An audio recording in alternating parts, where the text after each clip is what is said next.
Grandmillennial. Grandmillennial interior design is a refreshing departure from homogeneity. I mean, we are all tired of those white rooms with a bit of subtle pattern here and a monster relief there. The look takes the best parts of both old and new styles and brings them together. Think of the outdated, possibly frumpy pieces of the past, but then you are going to use this for the younger millennial people. When combined, the look is going to be the blend of traditional elements but with a modern twist. It isn't exactly the stuffy formal rooms that you might remember from your childhood, but rather this updated take on traditional style adopts old school design trends with really a fresh spin for the 21st century. By mixing in a few modern elements, the style is nostalgic and comfortable without looking kitschy. Some elements are floral prints and ruffles, skirted tables, monograms, and elaborate chandeliers. A room of wallpaper, patterned upholstery, rich slain wood furniture, and needlepoint pillows, but perhaps in a modern monochromatic color scheme. And this is exactly what we are calling granny chic, traditional with a modern twist. It's about taking all these designs and then updating them to more convenient and suitability of today's modern home. Classic and not trend best is exactly what this design style is after. If Grandmillennial had a motto, it would definitely be always fresh, never stuffy. Now, here are easy ways to implement it. 1. Collections.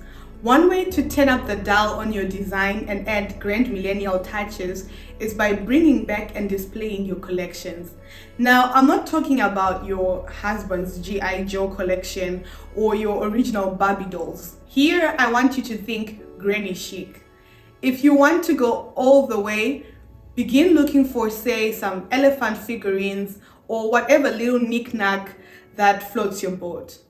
The idea here is to group similar vintage items for a robust maximalist design that's bursting with personality and charm. 2. Patterns.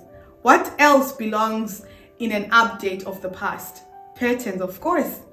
Grandmillennial interior design does not shy away from patterns. A more traditional take on patterns would be to wallpaper everything in sight. If that speaks to you, by all means, go for it. Or if you want to add a more modern take to full-on patterning, then you can incorporate them into your tile work on your floor or backsplash in the kitchen. And please, remember to use as many patterns as possible. Didn't think I'd say that? Well, I went there. Mixing patterns, when done tastefully, adds a sophisticated elegance to a room that is absolutely appropriate in a home with Grandmillennial style. Try to find patterns that use the same color, a shared design element, or combine one pattern that's modern and simple with one that's more flauncy and detailed. 3. Layer on the personality. Some might say that the Grandmillennial look is cluttered. While it takes an artful eye and the right placement of the right things, the look, when done well, should not be cluttered. Layering in traditional pieces, especially well-loved ones, lets you highlight your personality. The key to achieving a cohesive Grandmillennial look is that it's rooted in traditionalism.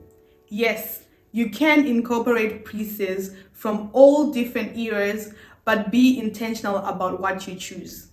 Know the history of the items you're selecting to display in your collections. You'll not only have an appreciation for where they come from, but you'll learn about the era in which they were produced and popular. Same with patterns. Take time to understand who created the pattern. You'll discover you're drawn to a certain designer that you like, or you may be drawn to a particular artist or a particular time period. And you may also want to use their patterns exclusively. That will give your home a really intentional, curated feel, rather than it looking like you simply didn't have the time to remove the previous owner's wallpaper.